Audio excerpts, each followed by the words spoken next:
கலங்கு. வாங்க John Kennedy வாங்க, நீங்க சோதனை கூடத்தில் சொல்லிக் கொடுக்கறத செய்யுங்க. வாங்க. பட்டிமன்றம் கெட்டிக்காரர்கள் கொட்டி முழக்கும் மன்றம், வெட்டி பேச்சு பேசாமல் எதிரிகளின் பேச்சை தட்டி கேட்கும் மன்றம். இந்த பட்டிமன்றத்திலே பேசி பழக்கம் இல்லாத நான் உங்கள் முன்பு ஆண்டவராகிய இயேசு கிறிஸ்து கொடுத்த வார்த்தையின் மூலமாக வணங்கி பேச வந்திருக்கின்றேன். காமர்ஸ் டிபார்ட்மெண்ட் சேர்ந்த அருமையான பேராசிரியர் அவர்கள் சொன்னார்கள், ஜான் கென்னடி தூய யோவான் கல்லூரியிலே நீங்கள் பௌத்தியத்துறையிலே பேராசிரியராக இருக்கிறீர்கள், நீங்கள் செய்முறை பயிற்சி செய்யாமல் மாணவர்களுக்கு டீச் பண்ண முடியுமா என்று கேட்டார்கள். ஒத்துக்கொள்கிறேன். அவர்கள் சாரால் டக்கர் கல்லூரியிலே வணிகவியல் துறையில் காமர்ஸ் டிபார்ட்மெண்டில் பணிபுரிகிறார்கள். அவர்களுக்கு செய்முறை பயிற்சியே கிடையாது. காமர்ஸ் டிபார்ட்மெண்டிற்கு செய்முறை பயிற்சியே கிடையாது. அவர்கள் வார்த்தை மூலமாக மட்டும்தான் மாணவர்களுக்கு டீச் பண்ண வேண்டும். அதைத்தான் அவர்கள் ஒவ்வொரு நாளும் செய்து கொண்டிருக்கிறார்கள் என்று முதலில் நான் சொல்லிக்கொள்ள விரும்புகின்றேன். இதோ எல்லா ஜனத்திற்கும் மிகுந்த ரட்சிப்பை, சந்தோஷத்தை உண்டு பண்ணக்கூடிய நற்செய்தியை உங்களுக்கு அறிவிக்கின்றேன். என்று கர்த்தராகிய ஆண்டவராகிய இயேசு கிறிஸ்து என்னும் இரட்சகர் உங்களுக்கு தாவீதின் ஊரில் பிறந்திருக்கிறார். இயேசு பிறப்பு மந்தையை காத்து கொண்டிருந்த மேய்ப்பர்களுக்கு தேவ தூதர்களால் அறிவிக்கப்படுகிறது. வார்த்தை மூலமாக நற்செய்தி அறிவிக்கப்படுகிறது. இயேசுவின் பிறப்பு மட்டுமல்ல, அவர் ஞானஸ்தானம் எடுத்த போது இவர் என்னுடைய நேசகுமாரன், இவரின் மேல் நான் பிரியமாக இருக்கிறேன் என்று உரைக்கப்பட்டது. வார்த்தை மூலமாகவே அது உரைக்கப்பட்டது. இயேசு கிறிஸ்து தன்னுடைய வாழ்நாள் முழுவதும் தேவனுடைய திட்டத்தை குறித்து எதுவுமே பேசாமல் ஒரு நல்ல வாழ்க்கை மட்டும் ஒருவேளை வாழ்ந்து காட்டியிருந்தால் இந்த உலகம் ரட்சிப்பின் பாதையில் வந்திருக்க முடியுமா? நிச்சயமாக ரட்சிக்கப்பட்டிருக்க முடியாது. தேவனுடைய திட்டத்தை இந்த உலகிற்கு அறிவித்தவர் யார்? ஆண்டவராகிய இயேசு கிறிஸ்து. ஆதியிலே வாழ்க்கை இருந்தது, அந்த வாழ்க்கை தேவனிடத்தில் இருந்தது, அந்த வாழ்க்கை தேவனாய் இருந்தது என்றா நாம் வேதத்தில் வாசிக்கின்றோம்? இல்லை இல்லை இல்லை. ஆதியிலே வார்த்தை இருந்தது, அந்த வார்த்தை தேவனிடத்தில் இருந்தது, அந்த வார்த்தை தேவனாக இருந்தது. அந்த வார்த்தை தான் மாமிசமாக இயேசு கிறிஸ்துவானார். அவர் நமக்காக பாடுபட்டு இரத்தம் சிந்தி சிலுவையில் மரித்து இந்த உலகத்தை ரட்சித்தார். அந்த ஆண்டவராகிய இயேசு கிறிஸ்து தான் வார்த்தை. அந்த வார்த்தையை பார்த்து குப்பை என்று சொல்லி போகிறார்கள். இது எந்த விதத்தில் நியாயம்? வார்த்தை என்பது இயேசு கிறிஸ்துவை குறிக்கும். இயேசு கிறிஸ்து வாழ்ந்து கொண்டிருக்கிறார். வார்த்தை வாழுகிறது, ஆனால் வாழ்க்கை வாழாது. அதைத்தான் வானமும் பூமியும் ஒளிந்து போம், நம்முடைய வார்த்தை என்றுமே ஒளியாது என்று நாம் வேதத்திலே வாசிக்கின்றோம். மாம்பழ கதை ஒன்றை சொன்னார்கள். நான் ஒரு ஆரஞ்சு பழம் கதை ஒன்றை சொல்லுகிறேன். ஆரஞ்சு பழம் வாங்குவதற்காக நண்பர்கள் கூட்டம் ஒரு கடையை நோக்கி செல்லுகிறது. நண்பர்களுடைய தலைவன் அந்த ஆரஞ்சு பழத்தை எடுத்து சுவைத்து பார்க்கின்றான். எல்லோரும் அந்த நண்பனின் முகத்தையே பார்த்து கொண்டிருக்கிறார்கள், அந்த தலைவனின் முகத்தையே பார்த்து கொண்டிருக்கிறார்கள். இது சுவையாக இருக்கிறது என்று சொன்ன மாத்திரத்தில், ஒரு வார்த்தை சொன்ன மாத்திரத்தில் அந்த கடையில் உள்ள அத்தனை பழங்களும் விற்று தீர்ந்து விட்டன. அந்த ஒரு வார்த்தை, ஒருவேளை அந்த வார்த்தை அவன் சொல்லாமல் சாப்பிட்டு கொண்டே இருந்திருப்பான், ஆனால் எப்படி அந்த கடையில் உள்ள பழங்கள் விற்றிருக்க முடியும்? சாப்பிட்டு கொண்டே இருப்பதுதான் வாழ்க்கை. சொல்லி செயலில் இருப்பது அதுதான் வார்த்தை. ருசியை சொன்னால்தான் தெளிவாக தெரியும். ருசி நிறைந்த ஆண்டவரை பற்றி நாம் சொன்னால்தான் மக்கள் ரட்சிப்படைவார்கள். கர்த்தர் நல்லவர் என்பதை ருசித்து சொல்லுங்கள். கிறிஸ்துவை அறிவிப்பதில் வார்த்தையை முன்னிலையில் இருக்கிறது. வேதத்தின் அடிப்படையில் ரட்சிப்பை அடைவதற்கு நமக்கு விசுவாசம் தேவை. விசுவாசிப்பதற்கு நாம் கேள்விப்பட வேண்டும். அவரை குறித்து கேள்விப்படாதவர்கள் எப்படி விசுவாசிப்பார்கள்? பிரசங்கிக்கிறவன் இல்லை என்றால் எப்படி கேள்விப்பட முடியும் என்று கேட்கிறார் பவுல் அப்போஸ்தலர். பிரசங்கத்தின் மூலமாக, அதாவது வார்த்தையின் மூலமாகத்தான் ரட்சிக்கப்படுகிறான் என்பதை யாரும் மறுக்க முடியாது. நமக்கெல்லாம் முன்மாதிரியாக இருப்பது யார்? ஆண்டவராகிய இயேசு கிறிஸ்து. அவர் பயன்படுத்திய முறை என்ன? அவர் பிரசங்கம், அது வார்த்தை. இயேசு ஓய்வு நாள் தோறும் யூதருடைய ஜெப ஆலயங்களிலே சென்று உபதேசித்தார். மலைகளிலே மலை பிரசங்கம் செய்தார். மலை பிரசங்கம் எல்லா மதத்தாரும் ஒத்துக்கொள்ளப்பட்ட ஒன்று. படகிலே பிரசங்கித்தார், வீடுகளிலே பிரசங்கித்தார், வனாந்தரத்திலே பிரசங்கித்தார். அவருடைய வசனத்தை, வார்த்தையை விசுவாசித்தவர்கள் திரளான ஜனங்கள் ஏற்றுக்கொண்டார்கள். வார்த்தையை விசுவாசித்தவர்கள் சீஷர்களாக மாறினார்கள். அப்படி என்றால் வார்த்தை ஒரு அறிவுபூர்வமான மாற்றம், ஆனால் வெறும் வாழ்க்கை ஒரு உணர்வு பூர்வமான மாற்றம். இயேசுவின் வார்த்தையிலே வல்லமை இருந்தது. எப்பத்தா என்றார், செவிகள் திறந்தன. சிறு பெண்ணை எழுந்திரு என்றால் பெண் எழுந்திருந்து நடந்தாள். கடலே இறையாதே என்றார், கடல் அமைதியாக மாறியது. மரித்து 4 நாளான லாசருவை பார்த்து வெளியே வா என்று வார்த்தையால் சொன்னார். லாசரு உயிரோடு வெளியே வந்தான். வெளிப்படுத்தின விசேஷம் மிக தெளிவாக சொல்லுகிறது, வார்த்தையினால் நம்முடைய ஆயுசு பெருகும். வார்த்தை வல்லமை நிறைந்தது, வார்த்தை மிகவும் வல்லமை நிறைந்தது. 2வது வகுப்பு படித்துக் கொண்டிருக்கும் போது அருமையான ஆசிரியை வகுப்பினுள் வேகமாக நுழைகின்றார். நுழைந்து அவர்கள், இன்று இந்த வகுப்பிலே நாம் மானிட்டர் தேர்ந்தெடுக்க போகின்றோம் என்று சொல்கின்றார். மழலை மொழியில் 2வது வகுப்பு படித்துக் கொண்டிருந்த போது நான் எழுந்து நின்று கேட்டது இப்போதும் எனக்கு ஞாபகத்தில் இருக்கிறது. டீச்சர் மானிட்டர் என்றால் என்ன என்று கேட்கின்றேன். அதற்கு டீச்சர் சொல்லுகிறார்கள், மானிட்டர் என்றால் வகுப்பிற்கே தலைவன். அவன் ஆசிரியை இல்லாத நேரத்திலே அந்த மாணவர்களை கண்காணிக்க வேண்டும் என்று சொல்கிறார். யாரெல்லாம் மானிட்டராக வேண்டும் என்று விரும்புகிறீர்களோ நீங்கள் எழுந்து நிற்கலாம் என்று சொல்லுகிறார்கள். கூட்டத்தின் ஒரு மூலையில் இருந்து ஒரு குரல் கேட்கிறது, ஜான் கென்னடி தான் இந்த வகுப்பிற்கு மானிட்டர் என்று ஒரு குரல் கேட்கிறது. ஜான் கென்னடி எழுந்து நில் என்று சொல்ல நானும் எழுந்து நின்றது இப்போதும் எனக்கு ஞாபகத்தில் இருக்கிறது. மறு மூலையில் இருந்து ஒரு குரல் கேட்கிறது, பார்த்தசாரதி தான் இந்த வகுப்பிற்கு தலைவனாக இருக்க முடியும் என்று சொல்லி ஆசிரியை, பார்த்தசாரதி நீயும் எழுந்திரு என்று சொல்ல பார்த்தசாரதியும் எழுந்து நிற்கின்றான். ஐயோ 2 பேர் இருக்கிறார்கள், நாம் எலெக்ஷன் தான் நடத்த வேண்டும் என்று சொல்லி ஆசிரியை சொல்கிறார். மழலை மொழியில் எழுந்து கேட்டது இப்போதும் எனக்கு ஞாபகத்தில் இருக்கிறது. டீச்சர் எலெக்ஷன் என்றால் என்ன? அதற்கு அந்த ஆசிரியர், எலெக்ஷன் என்றால் தேர்தல், நீங்கள் ஓட்டு போட வேண்டும், உங்களுடைய நண்பனுக்கு வாக்களிக்க வேண்டும் என்று சொல்லுகிறார்கள். எல்லோரும் ஸ்லேட்டை எடுத்துக் கொள்ளுங்கள் என்று சொல்ல எல்லோரும் ஸ்லேட்டை எடுத்துக் கொள்ளுகின்றோம். எல்லோரும் குச்சியை எடுத்துக் கொள்ளுங்கள் என்று சொல்ல எல்லோரும் குச்சியினை எடுத்துக் கொள்கிறோம். பெயரினை எழுதி அந்த மேஜை மீது வைக்கின்றோம். ஒவ்வொரு ஸ்லேட்டாக ஆசிரியர் எடுக்கிறார். முதல் ஸ்லேட் பார்த்தசாரதி 1 புள்ளி, 2வது ஸ்லேட் ஜான் கென்னடி 1 புள்ளி, 3வது ஸ்லேட் பார்த்தசாரதி 1 புள்ளி, 4வது ஸ்லேட் ஜான் கென்னடி 1 புள்ளி. 28 ஸ்லேட்டை எடுத்து விட்டார். 14 மதிப்பெண்கள் பார்த்தசாரதிக்கும் 14 மதிப்பெண்கள் ஜான் கென்னடிக்கும் கிடைத்திருக்கிறது. ஒரு ஸ்லேட் மட்டும் அங்கே மேஜை மீது இருக்கின்றது. அந்த ஸ்லேட் அருமையாக என்னுடைய தந்தை எனக்கு பரிசளித்த அருமையான ஸ்லேட் என்று அந்த ஆசிரியைக்கு தெரியும். ஆசிரியனுடைய முகத்திலே ஒரே சந்தோஷம். மெதுவாக அந்த ஸ்லேட்டை எடுத்து மெதுவாக பார்க்கிறார். அங்கே பார்த்தசாரதி என்று எழுதப்பட்டிருந்தது. 28 ஸ்லேட்டை எடுத்து விட்டார். 29வது ஸ்லேட்டிலே பார்த்தசாரதி என்று எழுதப்பட்டிருக்கிறது. 15 புள்ளிகளை பார்த்தசாரதியும் 14 புள்ளிகளை ஜான் கென்னடியும் பெற்று 15 மதிப்பெண்களை பெற்ற புள்ளியினை பெற்ற பார்த்தசாரதி வகுப்பிற்கு மானிட்டராக தேர்ந்தெடுக்கப்படுகிறார். ஆசிரியைக்கு ஒரே குழப்பம், இது என்ன என்று. வகுப்பு முடிவடைந்த பிறகு மெதுவாக அணைக்கும் கரங்களோடு அந்த ஆசிரியை என்னை பார்த்து கேட்கின்றார், கென்னடி உன்னுடைய ஸ்லேட்டிலே நீ ஏன் பார்த்தசாரதியினுடைய பெயரை எழுதியிருந்தாய் என்று கேட்டபோது மழலை மொழியில் நான் சொன்ன அந்த வார்த்தைகள் இப்போதும் எனக்கு ஞாபகத்தில் இருக்கிறது. டீச்சர் நீங்கள் தானே சொன்னீர்கள் உங்களுடைய நண்பனுக்கு வாக்களிக்க வேண்டும் என்று சொல்லி. என்னுடைய நண்பன் பார்த்தசாரதி, என்னுடைய நண்பனுக்கே நான் வாக்களித்து விட்டேன் என்று சொன்னேன். எனக்கே தெரியவில்லை. அந்த டீச்சர் என்னை கட்டி பிடித்துக் கொண்டார். அப்படிப்பட்ட கள்ளம் கபடம் இல்லாத உள்ளம் இப்போது எனக்கு இருக்கிறதா என்று நான் சிந்தித்து பார்க்கின்றேன். இல்லை என்ற முடிவிற்குத்தான் நான் வருகிறேன். இது வாழ்க்கையில் ஏற்பட்ட ஒரு பெரிய மாற்றம். ஆனாலும் நாம் சிறு வயதிலே கேட்ட அந்த வார்த்தைகள் நம்முடைய காதுகளிலே ரிங்காரமிட்டுக் கொண்டிருக்கின்ற காரணத்தால் ஓய்வு நாள் பாடசாலை செல்கிறோம், வாலிபர் கூட்டங்கள் செல்கிறோம். நம்முடைய வார்த்தைகள் ரிங்காரமிட்டுக் கொண்டிருக்கின்ற காரணத்தால் பாவம் செய்யாதே, உன்னை போல பிறனை நேசி, பொய் சொல்லாதே, களவு செய்யாதே, இந்த வார்த்தைகள் ரிங்காரமிட்டுக் கொண்டிருக்கின்ற காரணத்தால் வாழ்க்கையிலே ஓரளவிற்கு நாம் பாவம் செய்யாமல் இருக்கிறோம். அதற்கு காரணம் இந்த வார்த்தை. அந்த வார்த்தைக்கு வல்லமை உண்டு. ஒருவேளை நீங்கள் பிரசங்கிக்க வேண்டாம், வாழ்க்கையில் நல்லவர்களாக நடந்து காட்டுங்கள் போதும், உங்களை பார்க்கிறவர்கள் கிறிஸ்துவை ஏற்றுக்கொள்வார்கள் என்று அவர் சொல்லவில்லை. சர்வ சிருஷ்டிக்கும் சென்று சுவிசேஷத்தை பிரசங்கியுங்கள் என்று கட்டளையிட்டார் என்று வேதத்திலே வாசிக்கின்றோம். தேவனுடைய மனுஷனாகிய பவுல் பிரசங்கம் செய்யும் போது லீதியாள் இருதயத்தை ஆண்டவர் திறந்தார். அவளும் அவளுடைய வீட்டாரும் ரட்சிக்கப்பட்டார்கள். வார்த்தைக்கு வல்லமை உண்டு. இயேசு கிறிஸ்துவை குறித்து வார்த்தைகளால் தான் நாம் சொல்ல முடியும். மாணவர்கள் இருக்கிறார்கள், அவர்களுக்கு ஒருவேளை காந்தியடிகளை பற்றி வார்த்தைகளை வாசிப்பதன் மூலமாகத்தான் தெரியும். அவன் கேட்கின்றான், காந்தியடிகள் யார் என்று கேட்கின்றான். அவர் நல்ல வாழ்க்கை வாழ்ந்தவர் தான். அதற்காக 50 வருடங்கள் அவரோடு சென்று அவர் வாழ்ந்த வாழ்க்கையை நாம் பார்க்க முடியுமா? 5 வருடத்தில் வார்த்தை மூலமாக நாம் சொல்லி முடிக்க வேண்டும். மாணவன் கேட்கின்றான், காந்தியடிகள் யார் என்று கேட்கின்றான். அதற்கு மேரு போல் வளர்ந்த மௌரியர் ஆட்சி, அதனை கொன்று கூறு போட்ட குப்தர்களின் சிம்மாசனம், அடிமையாயிருந்து அரசராய் மடிந்த குத்புதியின் வம்சம், அதற்கு பின்னால் வந்த பாபரின் பரம்பரை, அந்த முகலாயர் கூடாரத்திற்கு நெருப்பு வைத்துவிட்டு அரசு கட்டில் ஏறுவதை குறிக்கோளாக கொண்ட ஆங்கில ஏகாதிபத்தியம், அந்த ஆங்கில ஏகாதிபத்தியத்தை விரட்டி அடித்த பெருமை மகான் மகாத்மா காந்தியடிகளை சாரும் என்று வார்த்தையில் சொல்லும் போது அந்த வாழ்க்கையை என்னுடைய மாணவன் புரிந்து கொள்கின்றான். ஒரு சாதாரண மனிதனுக்கே இத்தனை உவமைகள் என்றால் உயிரோடு இருக்கின்ற நம்முடைய ஆண்டவரை பற்றி நாம் வார்த்தைகளால் பிரசங்கம் பண்ணுவதில் என்ன தவறு?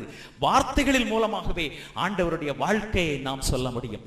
2000 ஆண்டுகளுக்கு முன்பதாக இந்த பூ உலகத்திலே வந்து அவதரித்தார் நம்முடைய ஆண்டவராகிய இயேசு பிரான். பொங்கும் ஒளி செங்கதீரோன் தங்க கையால் புத்தழகு தாமரையை தழுவி கொஞ்சுவது போல நமக்கெல்லாம் இன்பத்தையும் மகிழ்ச்சியும் தரும் ரட்சிப்பு எனும் பிச்சிப்பூவை நமக்கு கொடுத்தவர் ஆண்டவராகிய இயேசுபிரான். அவருடைய வாழ்க்கையை நாம் சொல்ல வேண்டும். அவர் 33.5 ஆண்டு காலமாக இந்த உலகத்திலே வாழ்ந்தார். அற்புதங்களையும் அடையாளங்களையும் செய்தார். இறுதியில் தேவனுடைய திட்டத்தின்படி சிலுவையிலே அறையப்பட்டார். அறையப்பட்ட காட்சியை நாம் உருவகமாக சொல்ல வேண்டும். நாம் கைகளினால் செய்த பாவத்திற்காக கரங்களிலே ஆணிகள் அடிக்கப்பட்டார். கால்களினால் நாம் நடந்து செய்த பாவத்திற்காக அவருடைய கால்களிலே அடிக்கப்பட்டார். இதயத்தின் மூலமாக செய்த பாவத்திற்காக விலாவிலே குத்தப்பட்டார். நம்முடைய சிந்தனைகளின் மூலமாக செய்த பாவத்திற்காக தலையிலே முள்முடி சூட்டப்பட்டார் என்ற வார்த்தைகளால் கூட்டத்தில் பேசும்போது அதை கேட்டுக்கொண்டிருக்கிறவன் ரட்சிப்படைகிறான். ஆண்டவரை தன்னுடைய சொந்த இரட்சகராக ஏற்றுக்கொள்கிறான் என்றால் நாம் ஆண்டவரை பற்றி வார்த்தைகளால் சொல்ல வேண்டாமா? இந்த உலகத்தையே 2 கூறுகளாக பிரித்த அந்த உத்தமர் ஆண்டவராகிய இயேசு கிறிஸ்துவை பற்றி நாம் சொல்ல வேண்டாமா? கிறிஸ்து பிறப்பதற்கு முன், கிறிஸ்து பிறப்பதற்கு பின் என்று உலக வரலாற்றையே 2 கூறுகளாக பிரித்த சரித்திர நாயகன், உயிர் வாழுகின்ற நம்முடைய ஆண்டவராகிய இயேசு கிறிஸ்து அல்லவா? சுவிசேஷம் வேண்டாம் என்று சொல்லக்கூடாது. அது காஸ்பல். காஸ்பல் என்றால் பிரித்து பேசினால் go and spell. Go and spell. வார்த்தைகளை நாம் நிச்சயமாக சொல்ல வேண்டும். ரயில் பயணம் செய்து கொண்டிருக்கின்றோம். அங்கே நாம் சில உதவிகளை செய்கின்றோம். முதியவர் ஒருவர் வருகிறார், கைத்தாங்கலாக கூட்டி செல்கிறோம். ஒரு ஊனமுற்ற சிறுவன் வருகிறான், அவனை கைத்தாங்கலாக கூட்டி செல்கிறோம். ஒருவர் தண்ணீர் வேண்டும் என்று கேட்கிறான், அவருக்கு தாகம் தீர்ப்பதற்காக ஓடி சென்று தண்ணீரை எடுத்துக் கொடுக்கிறோம். நம்முடைய வாழ்க்கை நல்ல வாழ்க்கை. ரயில் பயணம் செய்பவர்கள் இதனை பார்த்து கொண்டே இருக்கிறார்கள். அவர்கள் கேட்கிறார்கள், நீங்கள் யார் என்று கேட்கிறார்கள். இல்லை, நான் யார் என்று சொல்ல மாட்டேன், என்னுடைய வாழ்க்கையை பார்த்து நீங்கள் ரட்சிப்படைந்து கொள்ளுங்கள், நான் தான் நிறைய உதவி செய்து கொண்டிருக்கின்றேனே என்று நீங்கள் அமைதியாக இருந்தால் நற்கிரியைகளை மட்டும் வைத்துக் கொண்டு ரட்சிப்படைய முடியாது. கிறிஸ்தவம் பிற சமயங்களைப் போல சன்மார்க்க நெறி அல்ல. கிருபையினாலே விசுவாசத்தை கொண்டுதான் ரட்சிப்பு. அவர்கள் நீங்கள் யார் என்று கேட்ட மாத்திரத்திலே நான் ஒரு ஜேம்ஸ், நான் ஒரு பீட்டர், இல்லை ஒரு ஜான், ஒரு கல்லூரியிலே வேலை பார்க்கிறேன் என்றால் அவர்கள் புரிந்து கொள்வார்கள், இவன் ஒரு கிறிஸ்தவன், கிறிஸ்துவை உடையவன், கிறிஸ்தவ பண்புகளை தன்னகத்தை கொண்டுள்ளான் என்கும் போது கிறிஸ்தவத்தினுடைய பரப்புவதில் அந்த வார்த்தை எவ்வளவு முக்கியத்துவம் அடைகிறது. இறுதியாக முடிக்கும் போது ஒரு நல்ல கிறிஸ்தவனுடைய வாழ்க்கையை மனம் திரும்பி ரட்சிக்கப்படுவார்கள் என்று சொன்னார்கள். ஆண்டவராகிய இயேசு கிறிஸ்துவனுடைய வாழ்க்கையை அவரோடு சேர்ந்து வாழ்ந்த சீசர்களின் நிலையை சற்று யோசித்து பாருங்கள். அவர்களுடைய வாழ்க்கையில் மாமிச சிந்தைதானே நிறைந்திருந்தது. தங்களில் யார் பெரியவன் என்று அவர்கள் சண்டை போட்டார்கள். பெருமை இருந்தது. வலது பார்சத்தையும் இடது பார்சத்தையும் 2 பேர் நாடினார்கள். பதவி ஆசை இருந்தது. கெத்செமனே தோட்டத்தில் இயேசு வியாகுலப்பட்ட போது அவர்கள் தூங்கினார்கள். அலட்சியம் அவர்களுடைய வாழ்க்கையில் இருந்தது. இயேசு பிடிபட்ட போது பேதுரு மல்குசின் காதை வெட்டினான். கொலை வெறி அவர்களுடைய மனதில் இருந்தது. எல்லோரும் அவரை விட்டு ஓடி போய் விட்டார்கள். பேதுரு அவரை மறுதலித்தான். யூதாஸ் அவனை காட்டிக் கொடுத்தான். ஒரு நல்ல வாழ்க்கை வாழ்ந்த, பரிசுத்த வாழ்க்கை வாழ்ந்த ஆண்டவராகிய இயேசு கிறிஸ்துவோடு இருந்த அவர்களுக்கே இந்த நிலைமை. ஆனால் இதோடு நான் விட விரும்பவில்லை. அதற்கு பிறகு உயிர்த்தெழுந்த ஆண்டவரை பார்த்த சீசர்கள் விசுவாசம் விருத்தி அடைந்து பரிசுத்த ஆவியானவரின் வார்த்தை அவர்களுடைய மனதிலே வந்தபோது ஆண்டவர் கிறிஸ்துவை குறித்து அவர்கள் வார்த்தை மூலமாக பிரசங்கம் செய்கிறார்கள். பேதுரு செய்த முதல் பிரசங்கத்திலேயே 5000 பேர், 3000 பேர் சேர்த்துக் கொள்ளப்பட்டார்கள். இன்னொரு நாளில் வார்த்தையை கேட்டவர்கள் 5000 பேர் ரட்சிப்படைந்தார்கள்.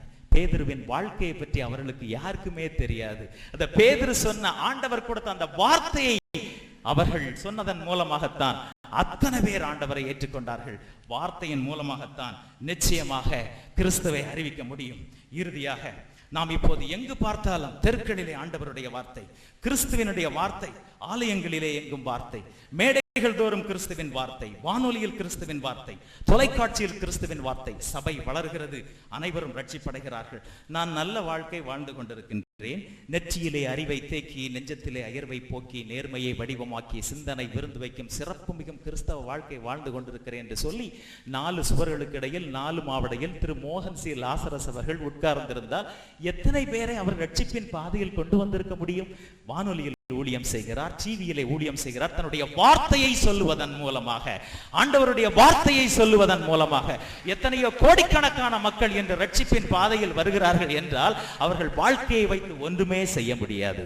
புனித வெள்ளிக்கிழமையை நாம் நெருங்கிக் கொண்டிருக்கின்றோம். 7 வார்த்தைகளைத்தான் நாம் தியானம் செய்ய போகிறோம். வாழ்க்கையை குறித்து யாருமே தியானம் செய்ய போவதில்லை. அந்த 7 வார்த்தைகளை நாம் தியானம் செய்யும் போது, ஐயே இவர்களை பார்த்தால் நமக்கு பாவமாக இருக்கிறது, பிதாவே இவர்களை மன்னியும், தாங்கள் செய்வது என்னதென்று அறியாமல் இருக்கிறார்களே. சுமார் 40 ஆண்டுகளுக்கு முன்பு ஓய்வு நாள் பாடசாலை மதுரையிலே ஒரு கிறிஸ்தவ ஆலயத்தில் 40 பேர் கலந்து கொண்டிருக்கிறார்கள்.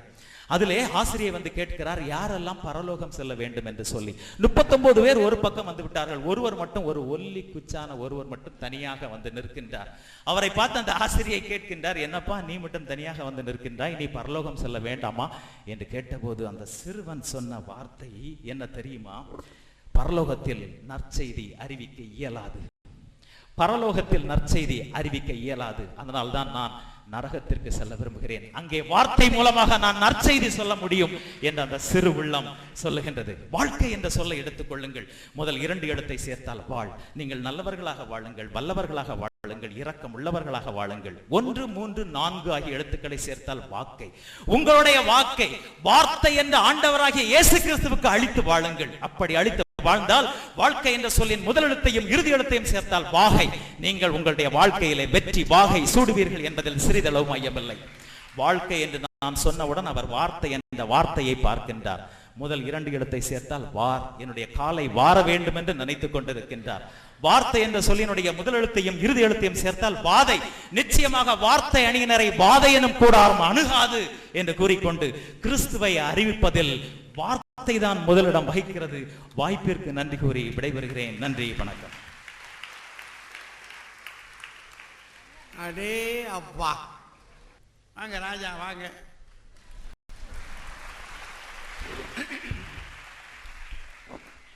பட்டிமன்ற நடுவர் தமிழறிஞர் அவர்களே, 2 அணிகளையும் சார்ந்த அறிஞர் பெருமக்களே, அருமையான இந்த பட்டிமன்றத்தை இங்கு நடத்துவதற்கு முழு காரணமாக இருந்த எங்கள் அருமை சகோதரர் மோகன் சி லாசரஸ் ஐயா அவர்களே, பெரியோர்களே, தாய்மார்களே, இளைஞர்களே, குழந்தைகளே, உங்கள் அனைவரையும் வணங்கி மகிழ்கிறேன். எனக்கு முன்னால் பேசிய பார்த்த சாரதி அவர்கள், அவருக்கு தான் அவர் ஓட்டு போட்டார். சில பெயர்களை சொன்ன உடனேயே நீ கிறிஸ்தவன் என்று கண்டுபிடிக்க முடியும் சொன்னீங்கல்ல. ஜான் கென்னடி அப்படி சொன்ன உடனேயே, நிறைய பேர்கள் ஜார்ஜ் அப்படி சொன்ன உடனே அந்த பெயரிலேயே ஒரு கிறிஸ்தவன் இருக்கிறான், அது உலகிற்கு கிறிஸ்துவை அறிவிக்கிற விஷயம் அப்படின்னு ரொம்ப நல்லா பேசினார். யோபு சரவணன் அப்படின்றதும் ஒரு கிறிஸ்தவ பேர் தான். நல்ல ஆள சொன்னீங்க ஐயா. நீங்க நாங்க இருக்கணும்ன்றீங்களா இல்ல போகணும்ன்றீங்களா? அவரும் கூட்டம் போட்டார், இதை விட கூட்டம் வந்துச்சு. இது வார்த்தையா வாழ்க்கையா? அந்த அம்மா நம்மளை ஓயாம வம்பு கிழச்சு. 7 வசனத்தை பெரிய வெள்ளிக்கிழமை அன்னைக்கு கேட்கிறோமே, உள்ள உட்கார்ந்து நொந்து போறது நமக்கு இல்ல தெரியும். முக்காம முனகாம உட்கார்ந்து இருக்கிறாள் ஒரு ஆளை சொல்லுங்க பாப்போம். போதகரே இடையிடையே எந்திரிச்சு போய் உள்ள ஏதாவது சாப்பிட்டு வந்துட்டாரு. சடங்குகள், அவை சடங்குகள். உண்மையா இல்லையா? நீங்க நிதர்சனமா பேசணும். நம்ம இங்க உட்கார்ந்து இருக்கிறோம்ன்றதுக்காகவே அடே அப்பா அப்படின்னு பூரா அள்ளி விடக்கூடாது. உண்மையில என்ன நடக்குது அப்படின்னு சொல்லணும். காந்திஜியை பற்றி 50 அவர் 70 வருஷம் நெருக்கி வாழ்ந்தார் நினைக்கிறேன். அத்தனையும் எப்படி சொல்வது? ஒரு சின்ன ஒரு கட்டுரை மாதிரி வார்த்தைகளில் சொல்லிவிடலாம், மாணவனுக்கு புரியும். அப்படித்தானே போதிக்க வேண்டும் ஒரு பேராசிரியர் சொன்னார். நல்ல விஷயம், போதிக்க வேண்டும். ஸ்மோக் பண்ணக்கூடாதுன்னு வாத்தியார் சொல்லி கொடுக்கிறார் மாணவனுக்கு. தம் அடிச்ச வியாதி வரும். பையன் அப்படியே கேட்கிறான், வாத்தியார் சொன்னா நான் சரியா தான் இருக்கும்னு. 5 மணிக்கு பிறகு வெளியில போகும்போது வாத்தியாரை தம் அடிச்சுட்டு போறாரு. பையன் சொல்லுவான், வாத்தியாருடைய வார்த்தை எவ்வளவு பலமானது. அதை பார்த்து திருந்துவானா, நீங்கள் செய்வதை பார்த்து வருந்துவானா? இதான் எங்க கேள்வி. கிறிஸ்தவர்கள் பேசுகிறார்கள், எதை செயல்படுத்தி இருக்கிறார்கள்? இதை கேட்க போனா ஏன் இவ்வளவு கஷ்டம்? அந்த மாவுக்கு எனக்கு சோமுலாம் போகணுமா? நான் சோமுலாம போயிடணுமா? அப்புறம் எந்திரிக்கணுமா? உன்னை போல் பிறனை நேசின்றது இதானாமா? அநியாயமே. இன்றைக்கு இந்த பட்டிமன்றமே ஒரு வார்த்தை வாழ்க்கை ஆனதுதான். ஏர்போர்ட்ல பார்த்தோம், இந்த பஸ்ல விமானம் ஏறும்போது பஸ்ல அறிமுகம் ஆகிக்கிட்டோம், பறக்கும் போது 2 பேர் பேசிக்கிட்டோம். அப்போ அவர் சொன்ன பிராமிஸ் வார்த்தை, எனக்கு கொடுத்த வார்த்தை, ஒரு நாள் நாம பட்டிமன்றம் நடத்துவோம்னு. நாட்டுல தரையில சொன்ன பிராமிஸே நடக்கிறது இல்ல, பறந்துருது. ஆனா பறக்கும் போது சொன்ன ஒரு பிராமிஸ் நடந்திருக்குன்னா வார்த்தை வாழ்க்கையானது. நீங்கள் சந்தோஷமாக இருக்கிறீர்கள், இதானே? அன்றொன்று உள்ள அப்பம் படிச்சீர்களா? அன்றொன்று உள்ள அப்பம் படிக்கிறீங்க. பக்கத்து வீட்டுக்காரன் அப்பமும் தண்ணீர் இல்லாம பட்னியா இருக்கானே என்னைக்காவது பார்த்திருக்கீங்களா?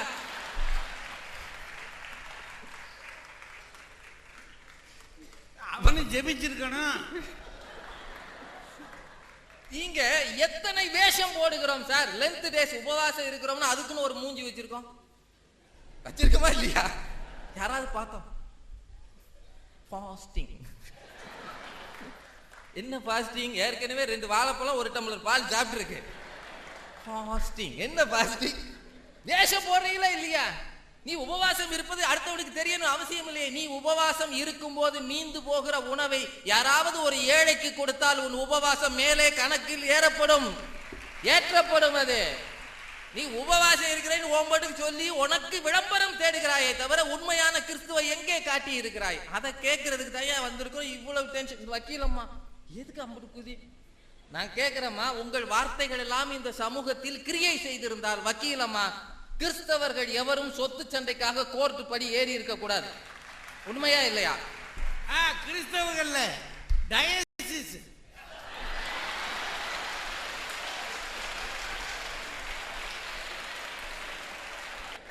கிறிஸ்தவ தம்பதியர்கள் டைவர்ஸுக்காக கோர்ட்டுக்கு கூடாது. அப்படி வருபவர்களுக்கு நீங்க வக்காலத்து வாங்கி இருக்க கூடாது.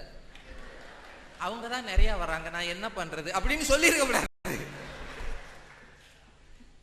எல்லாரும் திரும்ப திரும்ப சொன்னது இங்க பாருங்க, வார்த்தை ஆதியிலே வார்த்தை இருந்தது, வார்த்தை தேவனாய் இருந்தது, தேவனோடு இருந்தது. வார்த்தை மாம்சமாகி இங்கே வாசம் பண்ணுகிறது. வார்த்தையாக இருந்த இறைவனே மாம்சமாகி மனிதர் மத்தியில் வாழ்க்கையை வாழ்ந்தார் என்றால் அவரை பற்றி சொல்வதற்கு வாழ்க்கை அவசியம் இல்லையா? இதை கேட்கறதுக்கு எதுக்கு இவ்வளவு டென்ஷன்? அந்த அம்மா ரமணி பாண்டியனுக்கு நீங்க என்ன ஆச்சுன்னு தெரியல. ஆண்டவர் 12 வயசுல சுத்தி வேதபாரகர் மத்தியில பைபிளை பத்தி பேசினாராம். பைபிள் எப்பமா எழுதுனாங்க? அப்பவே பைபிள் இருந்ததா? பைபிள்ன்ற விஷயம் பிறகு வந்தது. அதை ஒரு அடிச்சு விட்டு வார்த்தைக்கு முடிவில்லை. நான் ஒரே ஒரு கேள்வி கேட்கிறேங்க, மேடையில் பேசுகிற வார்த்தையை சரியாக கடைபிடிக்காவிட்டால் அந்த சொன்னவருக்கு என்ன ஆகும்? எங்க அப்பா ஒரு கதை சொல்வார். ஒரு கிராமத்து உபதேசியார் இருந்தாராம். ஞாயிற்றுக்கிழமை உபதேசம் பண்றது அவருடைய கிராமத்து கோயில் அவருக்கு வழக்கம். உபதேசத்துக்கு போகும் முன்னாடி அந்த ஏரியால ஒரு 4 வீடு தள்ளி இருக்கிற ஒரு கோழி அங்க வந்துருச்சு. அவருக்கு கோழிக்கறினா கொள்ள பிரியம். வீட்டுக்காரமாவோடு சேர்ந்து 2 கோழியை பிடிச்சி கமித்தி போட்டாங்க. போட்டுட்டு போயிட்டாரு உபதேசம் பண்ண. அன்னைக்கு அவர் ரொம்ப புண்ணியமா உபதேசம் பண்ணியிருக்காரு. பிறர் பொருளை இச்சியாதிருப்பாயாக, அடுத்தவர் பொருளுக்கு ஆசைப்பட்டால் நீ நரகத்துக்கு போவாய். வீட்டுக்காரமா கடைசி ரோல உட்கார்ந்தது நம்மளை தான் இருந்தாலும் சொல்றான் போலன்ட்டு வேகமா வீட்டுக்கு வந்து கவுத்தி போட்டிருந்த கோழியை திறந்து விட்டுருச்சு. அப்புறம் போயாச்சு. இவர் காணிக்கையெல்லாம் எண்ணி முடிச்சுட்டு, ஏன்னா முக்கியமான வேலை இல்லையா, அவ்வளவு முடிச்சுட்டு இவர் கரெக்டா 1 மணிக்கு சாப்பிட வந்திருக்காரு. எங்க கோழிக்கறி ரெடியா? அந்த மாதிரி ரசமும் துவையிலும் வச்சிருந்துருக்கு. அறிவு இருக்கு அவனுக்கு, கோழி பிடிச்சி வச்சிருந்தான். நீ தான் அங்க போய் சொன்னீர்லையா, பிறன் பொருளை இச்சியாதிருப்பாயாக, அடுத்தவன் பொருளை ஆசைப்படாத, ஆண்டவர் நரகத்துல போட்டுவாரு. நான் கோழியை திறந்து விட்டேன். அவர் சொன்னாரா, உனக்காடி உபதேசம், ஊருக்கு தாண்டி உபதேசம், உனக்கு என்ன வந்தது? இப்படி பேசுபவர்கள் இருந்தால் வார்த்தைக்கு என்ன பலன்? இதைத்தான் எங்க அணியில கேட்கிறோம். அவங்க எவ்வளவு அருமையா பேசினாங்க.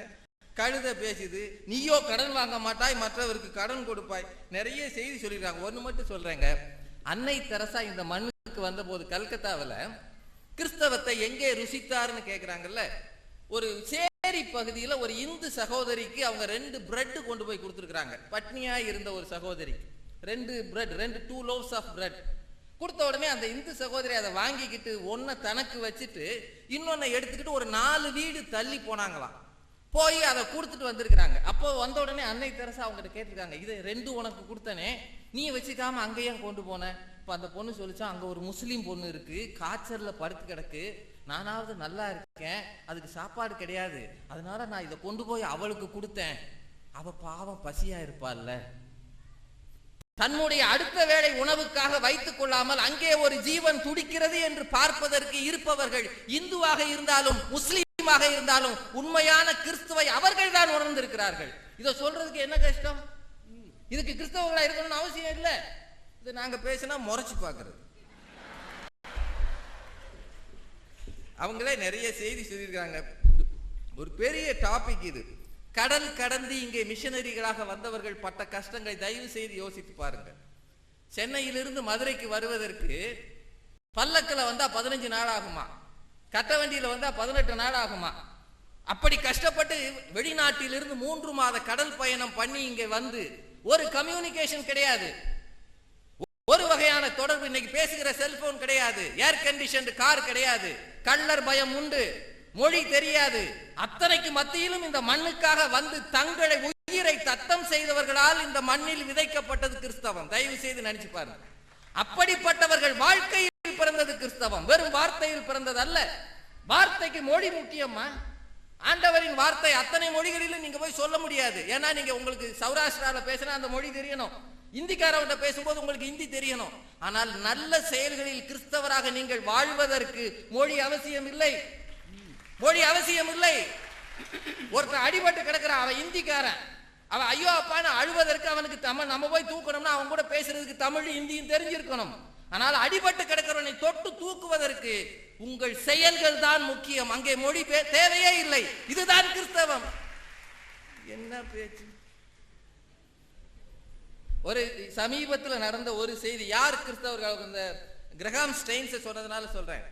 ஈராக் அமெரிக்க படைகள் உள்ளே இறங்கி இப்ப அடிதடி நடத்திக்கிட்டு இருக்கிற இடம் சதன் ஈராக்ல அமெரிக்காவிலிருந்து வந்த ஒரு போர் வீர தலைவன், அவன் பேர் கேப்டன் பிரையன் ஃப்ரீமேன்.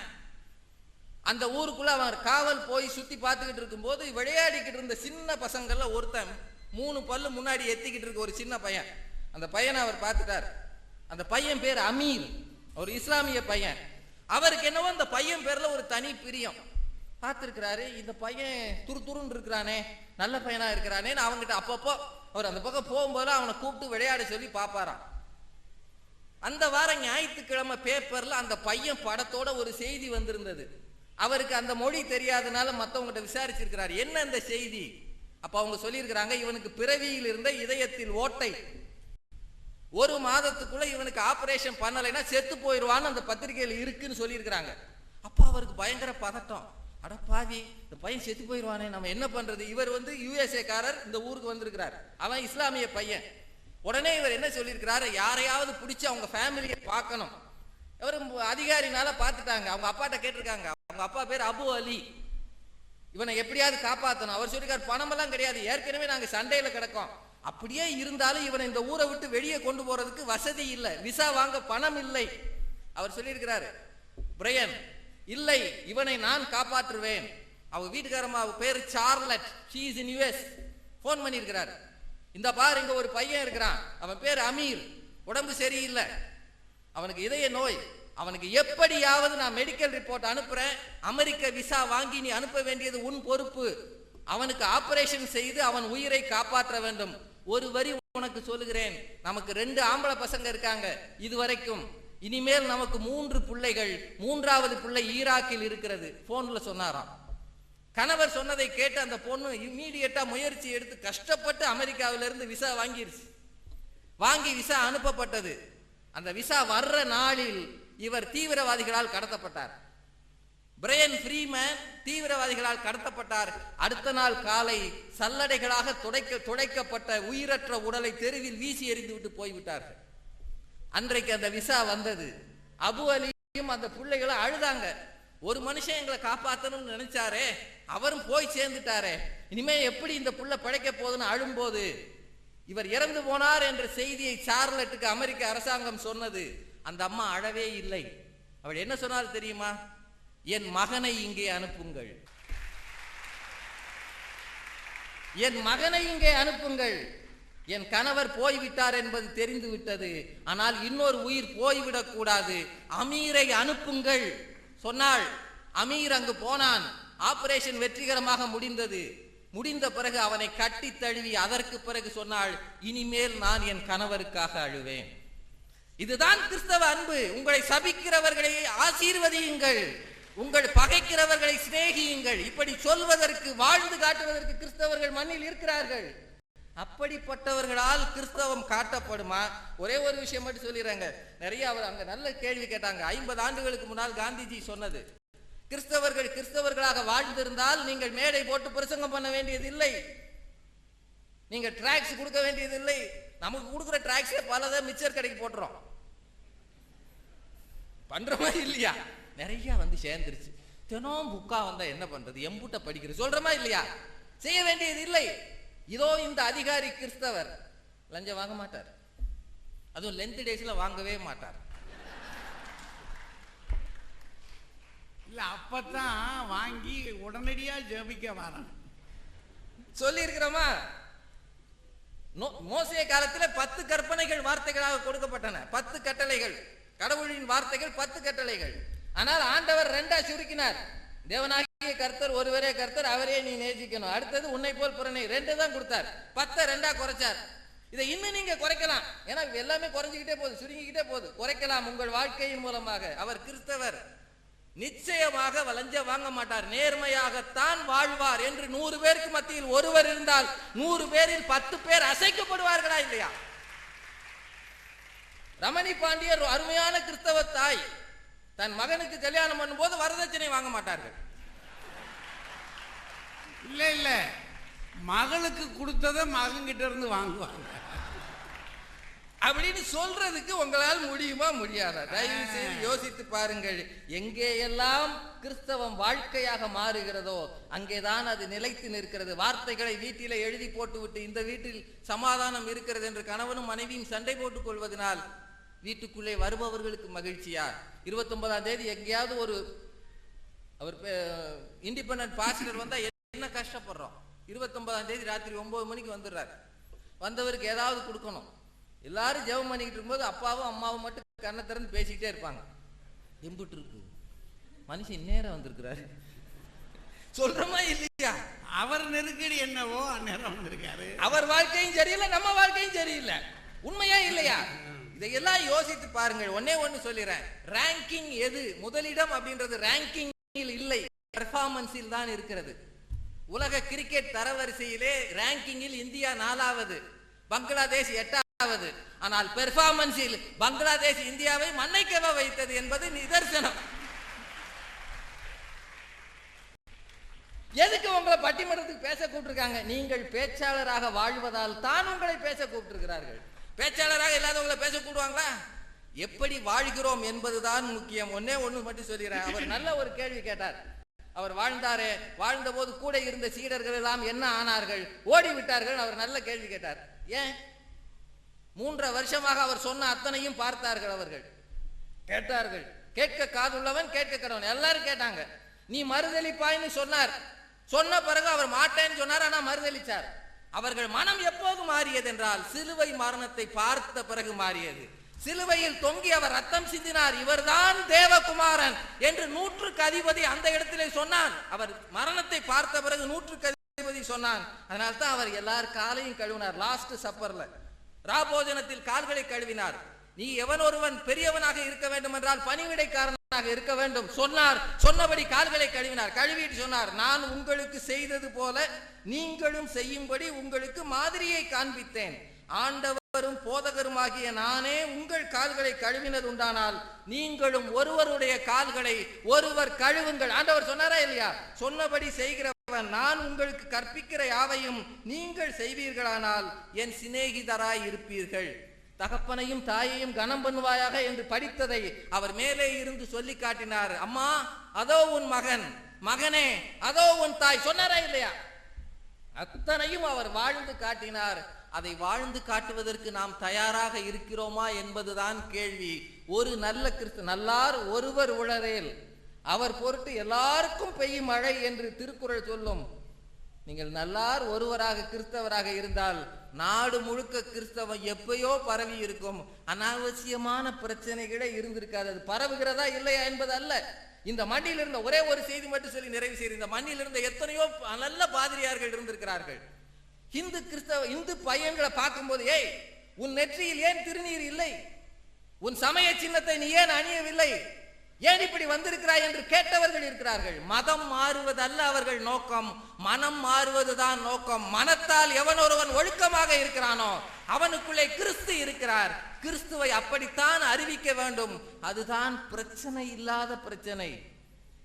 ஐரோப்பிய நாடுகளில், அமெரிக்க நாடுகளில் கோவில்கள் பூட்டி கிடக்கின்றன. நான் கண்ணால பார்த்தேன். அமெரிக்கா போயிருக்கும் போது ஒரு சர்ச்சு வாசல்ல போட்டோ எடுக்கணும்னு எனக்கு ஆசை. என் கூட வந்த இந்து நண்பர் சொன்னார், தயவு செய்து போயிடாதீங்க, $10 சுட்டு போடுவான்னார். அங்கே இல்லாத கிறிஸ்தவர்களா? பிறப்பிலை கிறிஸ்தவர்கள் தானே. அங்கேதான் இப்போது எழுப்புதல் வேண்டும். அங்கேதான் மிஷனரிகள் அனுப்பப்பட வேண்டும். அங்கிருக்கிறவர்களை திருப்ப வேண்டும். அதை விட்டுட்டு நாம இங்க இருக்கிற பிரச்சனைகளை பெரிதாக்க வேண்டாம் என்று சொல்லி நல்ல வாழ்க்கையை கிறிஸ்தவர்கள் வாழ்ந்தால் வசனங்கள் சொல்லாமலே கிறிஸ்தவம் எப்போதோ அறிவிக்கப்பட்டிருக்கும். அதற்கான சிந்தனையை ஆண்டவர் இனியாவது தர வேண்டும் என்று சொல்லி வாய்ப்புக்கு நன்றி கூறி நிறைவு செய்கிறேன். நன்றி, வணக்கம். பெரியோர்களே, ஒரு அருமையான சிந்தனைக்கான பட்டிமன்றம். 2 பிரிவினரும் வார்த்தையும் வாழ்க்கையும் ஆக இந்த அறிவிப்பிலே ரொம்ப முக்கியமாக வந்து சேர்ந்திருக்கு. இவர்களும் விவிலியத்திலிருந்து திருமறையிலிருந்து எடுத்து சொல்லியிருக்கிறாங்க, இவர்களும் திருமறையிலிருந்து எடுத்து சொல்லியிருக்கிறாங்க. என்ன, இவர்கள் பேசியதை சாத்தான் பேச்சுன்னு சொல்லிவிட்டாங்க அவங்க, இல்லைங்களா? சாத்தான் கூட இப்படித்தான் பேசிடும் அப்படின்னு ஒரு வார்த்தை சொல்லிவிட்டாங்க. அது சாதுரியமான பேச்சு. அந்த பட்டிமன்றத்தில் அது ஒரு சாதுரியம், அது வேணும். அதனால அவங்க சொன்ன அந்த வார்த்தையை நீங்க தப்பா எடுத்துக்கிடாதீங்க, அதை தள்ளிடலாம். ஏன்னா இவங்க சொன்னதெல்லாம் பரிசுத்தமான வார்த்தைகள் இல்லை. அது அந்த வார்த்தை அல்ல, சாத்தானுடைய வார்த்தை அல்ல, பரிசுத்தமான வார்த்தைகள். அதனால இந்த வார்த்தைகளை முழுக்க இது அது அவரே வார்த்தையின் வடிவம், இயேசு கிறிஸ்துவே வார்த்தையின் வடிவம் என்று வந்த பிறகு அந்த வார்த்தையை எடுத்து சொல்வதிலே என்ன தப்பு? அதை சொல்லத்தானே வேணும், சொன்னால் தானே முடியும். வந்தவங்க இவங்க கேட்டாங்கல்ல, இங்க வந்தவங்க என்ன செய்வாங்க? வார்த்தையிலிருந்து தானே எடுத்து பேசுவாங்க. அப்ப வார்த்தை முக்கியம் தானே, வார்த்தைகளால் தானே சொல்ல வேண்டும். அதுவும் உண்மைதான், வார்த்தைகளால் தான் சொல்ல வேண்டும். அதுலதான் அவங்க வரிசையா சொன்னாங்க, மேடைகளில் சொல்லுவது, எழுத்துக்களில் சொல்லுவது, தொலைபேசியில் சொல்லுவது அப்படின்னு அவங்க ஒரு பெரிய பட்டியல் போட்டாங்க பாருங்க இந்த அம்மா. இப்ப எவ்வளவு கேட்டுக்கிட்டு இருக்காங்கன்னு தெரியும் பாத்தீங்களா? அநேகமா நீங்க பார்த்தீங்கன்னா காலை பொழுதுல டிவின்னு எடுத்துட்டோம்னா எந்த சேனல்ல கிறிஸ்டியன் மெசேஜ் போகலைன்றீங்க? அறிவிச்சுக்கிட்டு தானே இருக்கோம், சொல்லிக்கிட்டு தானே போய்கிட்டு தானே இருக்கு. அது ஒழுங்கா நடந்துகிட்டே இருக்கு. நடப்பது தவறு அல்ல, அது நடக்கட்டும், நடக்கணும், அதுவும் நடக்கணும். அதை யாரும் இழந்து விட விரும்பவில்லை. தந்தை தன் பிள்ளைகளை கூப்பிட்டு பேச மாட்டானோ? தாய் தன் பிள்ளைகளை அருகே அமர்த்தி வைத்து பேச மாட்டானோ? அப்படித்தானங்க. இது புற மலைப்பிரசங்கங்கள் இல்லை. அவங்க என்ன செய்யறாங்க? அறிவிப்பிரசங்கங்கள் ஆக்குறாங்க, தோட்ட பிரசங்கங்கள் ஆக்குறாங்க. ஆக்கிட்டு போட்டுமே. அதனால அது பாட்டு நடந்துகிட்டே தான் இருக்கும், நடக்கணும். என்ன சின்ன சொல்ல வர்றாங்க, இதெல்லாம் நடத்தி விற்பாரு. நீங்க உள்ளத்தை மாற்ற விரும்புகிறீர்களா, உடையை மாற்ற விரும்புகிறீர்களா? ஒரு கேள்வியை நம்ம கேட்கணும் இல்ல?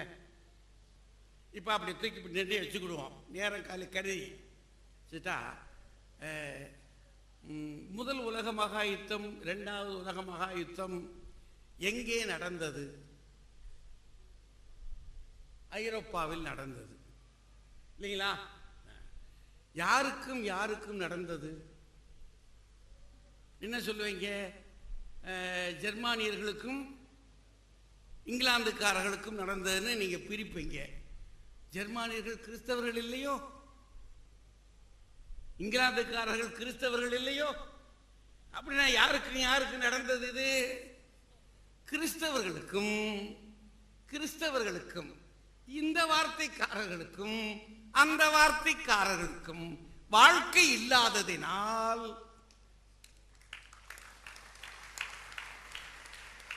யோசிச்சு பார்க்கலாமா? அப்படி இவங்களும் பேசுறாங்க, விடிய விடிய பேசுறாங்க. ஜெர்மானியர்களும் பேசுறான். அது ஹிட்லர் பாதிரியாருக்கு படிக்க போனவன். இரண்டாவது உலக மகா யுத்தத்தில் நல்ல வேளை தப்பிச்சுக்கிட்டோம். ரொம்ப கோயில்களில் குண்டு போட்ட ஆட்கள் அவன் ஒரு ஆளு. ஹிட்லர் பாதிரியாருக்கு படிக்க போறவனா. அப்படின்னா நீ யோசிச்சு பாருங்க, நீங்க கிறிஸ்தவர்களாக ஆட்களை மாற்றி விட்டோம். எங்க ஐரோப்பா முழுவதும் கிறிஸ்தவம் தான். ஆனால் ஒரு கேள்வி, உலகை சூறையாடுகின்ற யுத்தத்தை ஸ்தாபித்தவர்கள் கொண்டு வந்தவர்கள் இஸ்லாமியர்களும் அல்ல, இந்துக்களும் அல்ல, கிறிஸ்தவர்கள் என்ற குற்றச்சாட்டுக்கு நீங்கள் என்ன பதில் வைத்திருக்கிறீர்கள்?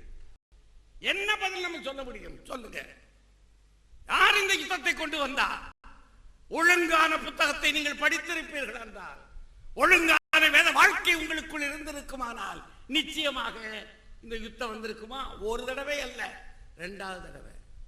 உலகத்தில் முதலிலே அணுகுண்டை பிரயோகித்து பார்த்தவர்கள் யார்? இந்துக்களா? இஸ்லாமியர்களா? நீங்களா சொல்லணும்ல. அப்படின்னா என்ன? நாம சொல்லிக் கொடுக்கல, வார்த்தைகளை சொல்லிக் கொடுத்தோம். அந்த வார்த்தைகளின்படி வாழ்வதற்கு நாம் சொல்லிக் கொடுக்கவில்லை. இல்லைங்களா? நாம் சொல்லிக் கொடுக்கவில்லை. எதை சொல்லிக் கொடுக்க மறந்துட்டோம். மதுரையில்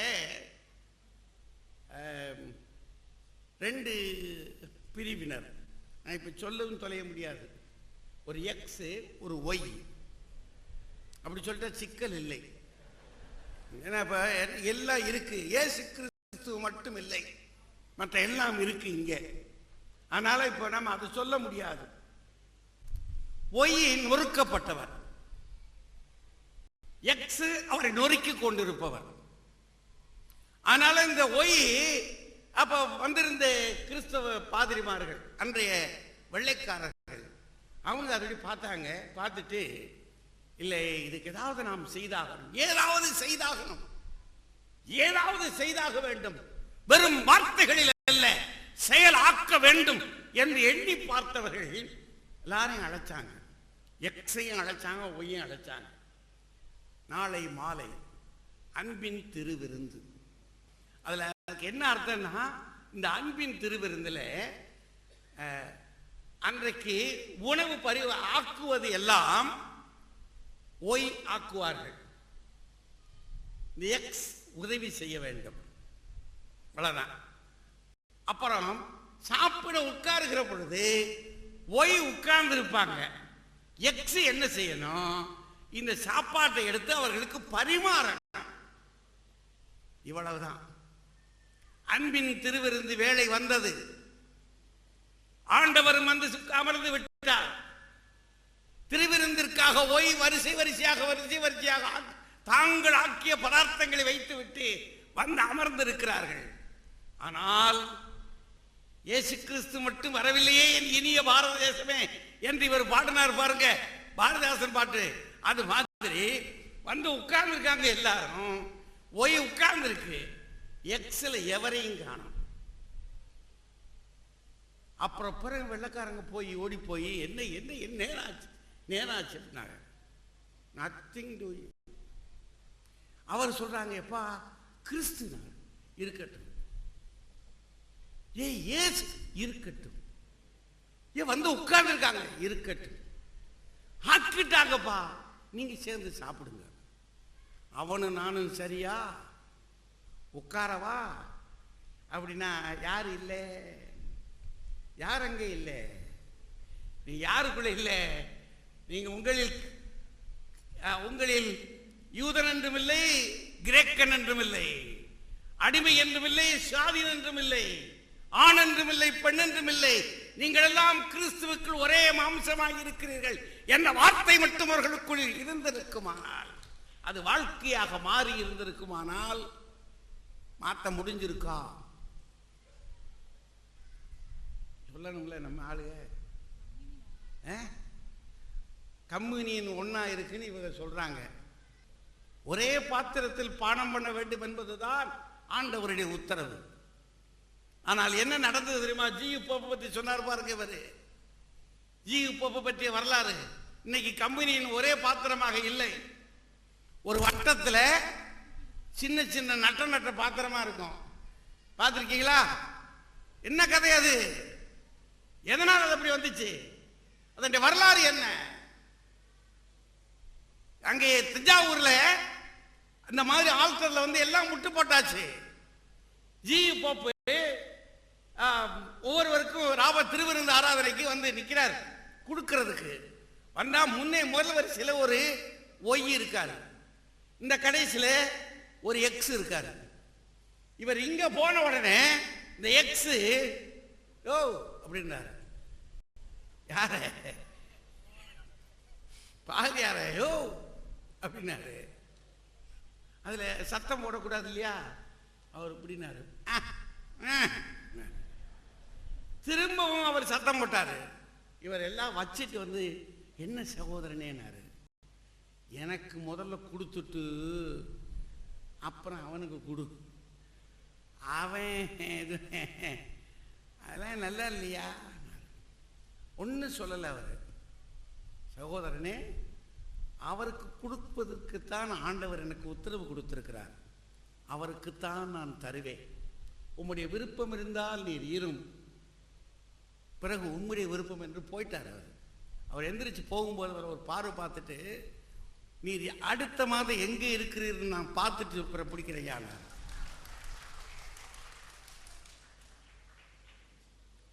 சினாடுக்கு போச்சு இது ரிப்போர்ட். வரலாறு இருக்குங்க. இந்த வரலாற்று புத்தகங்கள் நீங்க புரட்டி பார்ப்பதில்லை. வெறுமனே ஆவேச கூச்சல்கள் போட்டுக் கொண்டிருப்பதில் பிரயோஜனம் இல்லை. கடந்த கால வரலாறுகளை படிக்காமல் வெறும் வேத புத்தக வசனங்களை மட்டுமே பேசிக்கொண்டு நீ என்ன நடந்திருக்கிறாய், என்ற பாதையில் நடந்திருக்கிறாய், எத்தனை அடி நடந்திருக்கிறாய் என்பதை பற்றி நீ என்ன கண்டுபிடித்திருக்கிறாய், அது தெரியாமல் வெறுமனே வார்த்தைகளை சொல்லிக் கொண்டிருப்பதில் என்ன லாபம்? அதனால ஒரே வரியா சொன்னார் அவரு. நான் பார்த்துக்கிறேன் போனாரு, சினாடுக்கு எழுதினாரு, கமிஷன் வந்தது. அவங்க சொல்லிட்டாங்க, என்ன மேல் பெரியவர் சொல்றது என்னவோ அதை நீங்க செய்யுங்க. அதெல்லாம் அப்படி பெரியவங்களா இருந்தால் அவங்களுக்கு முதல்ல கொடுங்க, அப்புறம் மற்றவங்களாம் வரிசையா கொடுங்கனாரு. இல்லை முடியாதுனார் இவர். முடியாதுன்னா இங்கே நம்ம கிறிஸ்தவத்தை அறிவிக்க முடியாதுனாரு. கிறிஸ்தவத்தை நீங்கள் சொல்லுகிறபடி நான் அறிவிக்க முடியாது. கிறிஸ்து எனக்கு எப்படி அறிவிக்க வேண்டும் என்று உத்தரவு கொடுத்திருக்கிறாரோ அப்படித்தான் அறிவிப்பேன். மாறாக இருக்குமானால் என் அங்கிகளை கழற்றி வைத்து விட்டு நான் வெளியே போகிறேன் என்று சொல்லி அன்று வெளியே போனவன் தான் போப். அதனால் தான் அவன் சென்னை கடற்கரையிலே இந்த நாட்டு மக்கள் எல்லாம் பார்த்து வியக்கிறபடி நின்று கொண்டு தமிழுக்கும் தொண்டு செய்தான், கிறிஸ்தவத்திற்கும் தொண்டு செய்தான். அத்தனை பெரிய மனிதன். அந்த வாழ்க்கை நமக்குள்ள வரணும் இல்லைங்களா? வரணும் இல்லை இல்லை இல்லை. இதைத்தானுங்க இந்த பக்கத்து மக்கள் சொல்றாங்க. இந்த பக்கம் நீங்க அன்பின் விருந்துக்கு போங்க, இங்கிட்டு வாங்க. இப்போ மங்களபுரம் சொல்லி பல இடங்கள் இருக்கு. என்ன காரணங்க? என்ன காரணம்? அது என்ன மங்களபுரம்? ஏன் மங்களபுரம் வச்சிருந்தாங்க? ஏழை பெண்கள், ஒடுக்கப்பட்ட நீச்சர்கள், தாழ்த்தப்பட்டவர்கள், வீதியில் நடக்க முடியாத மக்கள், ஆணுக்கு பெண் இல்லை பெண்ணுக்கு ஆண் இல்லை என்று இருந்த பெண்களை சகல ஜாதிகளையும் அழைத்துக் கொண்டு வந்து கல்வி கற்றுக் கொடுத்து அந்த மக்களை எல்லாம் படிப்பிலே பெரிய மனிதர்களாக ஆக்கி அவர்களுக்கு பணம் சேர்த்து வைத்து ரெக்கார்டு இருக்கையா. யார் ஒரு பெண்ணு அப்படின்னா அந்த பெண்ணுக்கு திருச்சபை அவளுக்கு எல்லா சொத்துக்களையும் எழுதி வைத்தது. அவளுக்கு முதல்ல பண்ட பாத்திரங்கள்ல இருந்து என்னென்ன வேணும் என்னென்ன வேணும், இதற்கு எவ்வளவு இதற்கு எவ்வளவு இதற்கு எவ்வளவு என்று சேர்த்து வைத்து அந்த பெண்களுக்கு திருமணம் முடித்து வைத்தது. அந்த திருமணத்தை முடித்துக் கொண்ட பெண்களே, அவர்கள் கொடுத்த உபகார சம்பளத்திலே படித்த ஆண்களே, நீங்கள் எல்லாம் கிறிஸ்துவை அல்ல கிறிஸ்தவ ஜீவியத்தை நாம் மறந்து விடுவோம் என்றால் பிறகு வெறும் வார்த்தையில பேசி கூட்டம் கூடுவதில் என்ன பிரயோஜனம்? இங்க வர்றது அதை நல்லா கேட்டாரே, மறைநூல் அறிஞர்களும் வேதபாரர்களும் பரிசேயர்களும் இருக்கின்ற ஒழுக்கத்தை விட உங்களுடைய ஒழுக்கம் மேலானதாக இல்லை என்று சொன்னால் என்னையா பிரயோஜனம் என்று கேட்டாரே கிறிஸ்து. இப்போ நீங்க நடத்துகிற ஒழுக்கம் இருக்கே, அந்த ஒழுக்கத்தை எது காட்டும்? கிறிஸ்துவனுடைய ஜீவியம் அல்லவா காட்டும், அதை அல்லவா அறிவிக்க வேண்டும் சொன்னாரு. மலைப்பிரசங்கம் சொன்னார்னா மலைப்பிரசங்கத்திலே சொல்லிடுறாரு, நீதியின் மேல் பசிதாகம் உள்ளவர்கள். இப்ப என்ன இருக்கணும்? நீதியின் மேலே பசிதாகம் உள்ள வாழ்க்கை இருக்கணும். அவர் சொன்னார், சொன்னபடி செய்தது எது? ஒரு வரியில் உங்களுக்கு சொல்ல போறோம் சொன்னா, நேரம் கருதி சொல்றேன், இயேசு கிறிஸ்து அந்த சிலுவையில் இருந்து கொண்டு ஒரே வார்த்தை சொன்னார் பாருங்க, பிதாவே இவர்களுக்கு மன்னியும், தாங்கள் செய்வது இன்னதென்று அறியாதிருக்கிறார்கள் என்று சொன்னார் அல்லவா. அந்த ஒரு வார்த்தை தான் அநேகம் ஆயிரம் இளைஞர்களே, அநேகம் ஆயிரம் புறமதஸ்தர்களே, அநேகம் ஆயிரம் சிந்தனையாளர்களை உசுப்புகிறது. அதை படிக்கிற பொழுதெல்லாம் இப்படி ஒரு மனிதன் வாழ்ந்திருக்க முடியுமா? இப்படி ஒரு வாழ்க்கை நடக்குமா? அத்தனை துன்பத்திலும், அளப்பரிய துன்பத்திலும் மேலே இருந்து கொண்டு பிறரை மன்னிக்கின்ற குணம் இருக்கிறது பாருங்க. அந்த பண்பாடு கிறிஸ்தவர்களே, வழக்கு மன்றத்திற்கு நீங்கள் போவதற்கு முன்னரே, உன் சகோதரன் மீது வழக்கு போடுவதற்கு நீ போவதற்கு முன்னரே, உன் திருச்சபையின் மீது நீ வழக்கு போடுவதற்கு முன்னரே, உன் கூட்டத்தின் மீது வழக்கு போடுவதற்கு முன்னரே ஒரு கனப்பொழுதலை பற்றி நீ யோசித்து இருப்பாய் என்றால் எத்தனை பெருமையாக அது இருந்திருக்கும். இன்றைக்கும் சொல்லுகிறார்களே, நகரத்தார் அவர்களுடைய வீட்டிலிருந்து ஒரு வழக்கு கூட கோர்ட்டுகளில் இல்லை என்று சொல்லுகிறார்களே. நகரத்தார் ஒரு சிறிய இனம்தான், ஆனால் பெருமையாக சொல்லுகிறார்கள், எங்களுடைய இனத்தாரிலிருந்து ஒரு வழக்கு நீதிமன்றங்களுக்கு போவதில்லை என்று சொல்லுகிறார்களே. கிறிஸ்தவர்களே, உங்களால் சொல்ல முடியுமா? சத்தியம் பண்ணி சொல்ல முடியுமா? இன்றல்லாவிட்டாலும் நாளை சொல்ல முடியுமா? வெறும் வார்த்தைகளை சொல்லிக் கொண்டிருப்பதனால் என்ன லாபம்? பயனில்லையே. அதனால் பெரியோர்களே, இன்னும் ஒரே ஒரு சான்று சொல்லுகிறேன். கிறிஸ்துவனுடைய அந்த வார்த்தை கொர்நேலியு என்ற நூற்றுவர் தலைவனை அசைத்தது. ஆனால் அதை விட கிறிஸ்துவை அறியாதவன் ஸ்தேவான், கிறிஸ்துவை அறியாதவன், ஆனால் தேர்ந்தெடுக்கப்பட்டவன், சீடர்களால் தேர்ந்தெடுக்கப்பட்டவன், கிறிஸ்துவை அறிவிப்பதற்காக தேர்ந்தெடுக்கப்பட்ட 7 பேர்களில் அவர் ஒருவன். ஆனால் இந்த சேவானை கல்லெறிந்து கொல்லுகிற பொழுது தூரத்தில் இருந்து பார்த்து கொண்டிருக்கின்ற சவுலின் மனத்தை அசைத்தது எது என்று நினைக்கிறீர்கள்? சவுலை அத்தனை பெரிய வைராக்கியனாக மாற்றி உலகத்தின் ஒரு மூலையில் சுற்றும்படியாக ஆக்கி கிறிஸ்து என் ஜீவியம் என்று சொல்லி எடுத்துக்கொண்டு போக வைத்தது எது என்று நினைக்கிறீர்கள்? எது அவனை செய்தது? ஸ்தேவான் அவனை கல்லெறிந்து கொள்ளுகிறவர்களை பார்த்து, பிதாவே இவர்களை மன்னியும், இவர்களை விசாரிக்காதிரும் என்று சொல்லுகிறார் பாருங்கள். அதுதான் கிறிஸ்துவின் ஜீவியம். அந்த ஜீவியம் பிள்ளைகளே, பெரியோர்களே, பெற்றோர்களே, அன்பர்களே, நண்பர்களே, திருச்சபையே, உங்களிடத்தில் இருக்குமானால் நீங்கள் வெறுமனே வார்த்தைகளை பேசுகிறவர்களாய், வெறுமனே 10 தசமபாகம் கொடுக்கிறவர்களாய், ஆவியை பற்றி பேசுகிறவர்களாய், வெறும் வார்த்தைகளுக்கு ஞானஸ்தானங்களை பற்றி பேசுகிறவர்களாய், இறைவாக்கு இரவிலே பெற்றுவிட்டோம் என்று சொல்கிறவர்களாய் மட்டும் ஆளாமல் அதையும் பெறுங்கள், அதையும் பெறுங்கள்.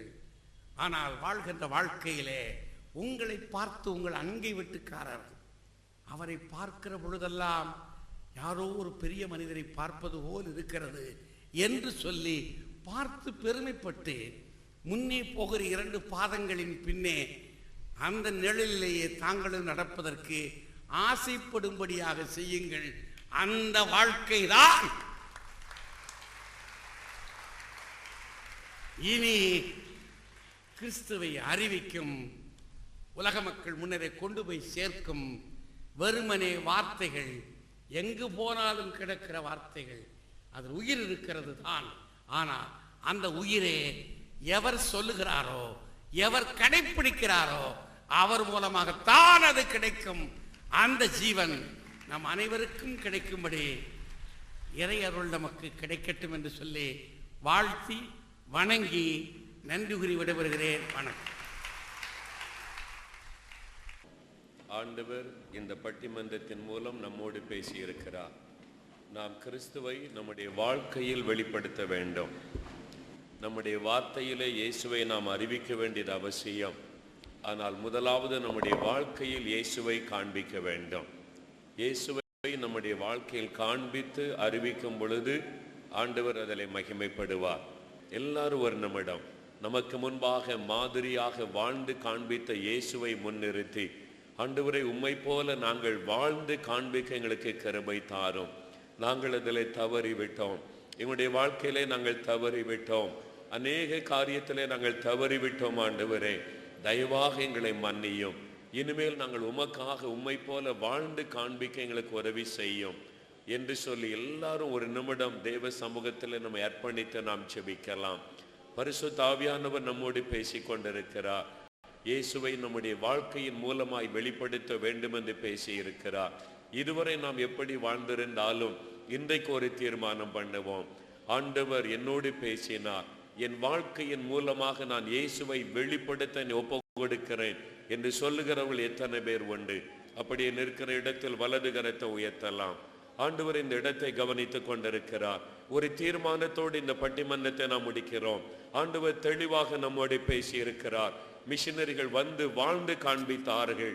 இயேசுவை போல தியாகத்தோடு வாழ்ந்து காண்பித்தார்கள். நாமும் இந்த உலகத்தில் இயேசுவை போல வாழ்ந்து காண்பிக்க ஒப்பு கொடுப்போம். அப்படி அர்ப்பணிக்கிறவர்கள் வலது கரத்தை உயர்த்தலாம்.